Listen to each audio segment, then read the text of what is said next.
అస్సలాము అలైకుం వరహమతుల్లాహి వబర్కాతు. స్ఫూర్తి టీవీ ప్రేక్షకులకు స్వాగతం. దాస్యము అనే అంశము నడుస్తుంది. ఇమామ్ ఇబ్న్ తైమియా రహమతుల్లా అలీ రాసినటువంటి పుస్తకము. అందులో అల్లాహ్ సుబ్హానహు వ తఆలా తన ప్రత్యేకమైన దాసుల గురించి మరియు తనకు విరుద్ధంగా ప్రవర్తిస్తున్నటువంటి దాసుల గురించి చెప్పటం జరిగింది. సూర నిసా సూర నంబర్ 4 ఆయత్ నంబర్ 172, 173. ఇందులో అల్లాహ్ సుబ్హానహు వ తఆలా అంటారు, లన్ యస్తన్కిఫల్ మసీహు అన్ యకూన అబ్దన్ లిల్లాహ్ వలల్ మలాయికతుల్ ముఖర్రబీన్ వమన్ యస్తన్కిఫ్ అన్ ఇబాదతి వయస్తక్బిరు ఫసయహ్షురుహుమ్ ఇలైహి జమీఅన్. మసీహ్ ఈసా అలైహిస్సలాం యేసుక్రీస్తు వారు ముమ్మాటికి ఎన్నటికి అల్లాహ్ యొక్క దాస్యాన్ని తిరస్కరించారు. అలాగే అల్లాహ్ యొక్క సన్నిహిత దైవ దూతలు కూడా అల్లాహ్ యొక్క దాస్యాన్ని ఎన్నటికీ తిరస్కరించారు. ఎవరైతే అల్లాహ్ యొక్క దాస్యాన్ని తిరస్కరిస్తారో వారు పర్యావాసనం అనుభవిస్తారు. అల్లాహ్ యొక్క ఏ ప్రవక్త కూడా అల్లాహ్ యొక్క దాస్యాన్ని తిరస్కరించరు. ఏ దూత కూడా అల్లాహ్ యొక్క దాస్యాన్ని తిరస్కరించరు. ఎవరైతే అల్లాహ్ యొక్క దాస్యాన్ని తిరస్కరిస్తారో వారు పర్యావాసనము అనుభవిస్తారు. అలాగే 40 సూర సూర మొమిన్ ఆయత్ నంబర్ 60లో అల్లాహ్ యొక్క దాస్యాన్ని తిరస్కరించేవారు నరకంలో వెళ్తారని చెప్పడం జరిగింది.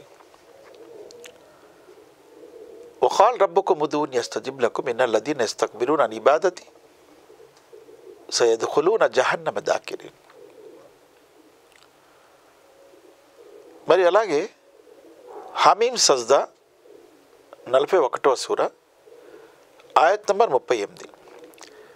వమిన్ ఆయాతి లైలు వన్నహారు వశ్శంసు వల్ఖమరు లా తస్జుద లిశ్శంసి వలా లిల్ఖమరి వస్జుదు లిల్లాహి అల్లదీ ఖలకహున్న ఇన్ కుంతుమ్ ఇయ్యాహు తఅబుదూన్. మరియు రాత్రి, పగలు, సూర్యుడు, చంద్రుడు ఇవన్నీ అల్లాహ్ యొక్క నిదర్శనాలు. వీటిని చూసి దాసుడు తన ప్రభువుని అల్లాహ్ను గుర్తించగలడు. నిజంగా అల్లాహ్ను తెలుసుకోవడం చాలా సులువు. మనం రాత్రి చూస్తున్నాం, పగలు చూస్తున్నాం, సూర్యుడిని, చంద్రుడిని చూస్తున్నాం, నక్షత్రాల్ని, ఆకాశాన్ని, భూమి, సముద్రాలు, పర్వతాలు, నదులు ఇవన్నీ మన కంటి ముందు కనిపిస్తున్నాయి. వీటిల్ని సృష్టించేవాడు సృష్టికర్త అయిన అల్లాహ్ అని గుర్తించడం సులభతరం. కావున అల్లాహ్ ఏమంటున్నారు, మీరు నా సృష్టిని ఆరాధించకండి, నా సూచనల్ని ఆరాధించకండి. నిజంగా మీరు నన్ను ఆరాధించేవారైతే మీరు నాతో పాటు ఎవరిని భాగస్వామ్యం కలపకండి. కాబట్టి నిజమైన దాసులు సృష్టిని ఆరాధించరు, సృష్టికర్తని ఆరాధిస్తారు. యా ఇబాది అల్లదీన ఆమను ఇన్న ఆర్ది వాసియా ఫఇయ్యాయ ఫాబుదూన్. అన్కబూత్ 29వ సూర 56వ ఆయతు. ఓ నా దాసులారా, నా భూమి చాలా విశాలమైనది, మీరు నన్నే ఆరాధిస్తూ ఉండండి. ఎందుకు చెప్పాడు ఈ మాట? కొంతమంది తన ఊర్లో ఉండి అల్లాహ్ను ఆరాధించలేరు, ఆరాధించే అవకాశాలు లేవు. ఎందుకు? ఆ ఊర్లో అందరూ కూడా అల్లాహ్కు విరుద్ధంగా ప్రవర్తించేవారే. మరి ఈ ఒక్క వ్యక్తి ఎలా ఆరాధించగలడు? ఆరాధించలేడు. కాబట్టి ఆ భూమిని విడిచిపెట్టి వేరే చోట వెళ్ళిపోండి, వలస చేయండి అని అల్లాహ్ అంటున్నాడు.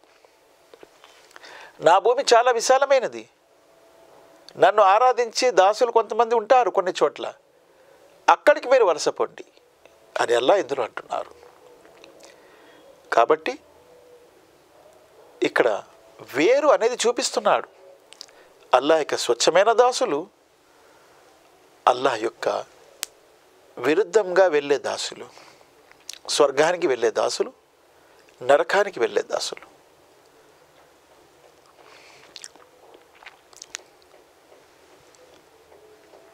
యా అయ్యుహన్నాసు ఉబ్దు రబ్బకుముల్లదీ ఖలకకుం వల్లదీన మిన్ ఖబ్లికుం లఅల్లకుం తత్తకూన్. 2వ సూర బఖరా ఆయత్ నంబర్ 21. మానవులారా, మీరు ఆ ప్రభువుని ఆరాధించండి, ఎవరైతే మిమ్మల్ని సృష్టించాడు, మీకు పూర్వం వారిని సృష్టించాడు. దీని ద్వారా మాత్రమే మిమ్మల్ని మీరు రక్షించుకునే అవకాశం ఉంది. లేకపోతే రక్షణ లేదా? లేదు, సుతరాము లేదు. కాబట్టి ఇక్కడ ఏం తెలుస్తుంది? నన్ను పూజించిన నా స్వామిని నేను ఆరాధించాలి.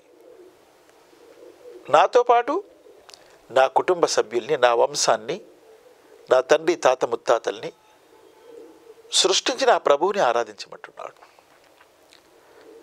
నాలాగా పుట్టేవారిని ఆరాధించమని లేదు. అప్పుడే రక్షణకు అవకాశం ఉంది. అల్లది జఅల లకుముల్ అర్ద ఫిరాష వస్సమా బినా. అతడే మీ గురించి భూమిని నివాసంగా, ఆకాశాన్ని కప్పుగా చేశాడు. వాంజల మినస్ సమాయిమా, ఆకాశం నుండి వర్షాన్ని కురిపిస్తున్నాడు. ఫాక్రజబీ మినస్ సమరాతి రిజ్కన్ లకుం, మరి భూమి నుండి ఉపాధినిస్తున్నాడు. ఫలా తజాలు లిల్లా అందాదు వాంతుం తాలమున్.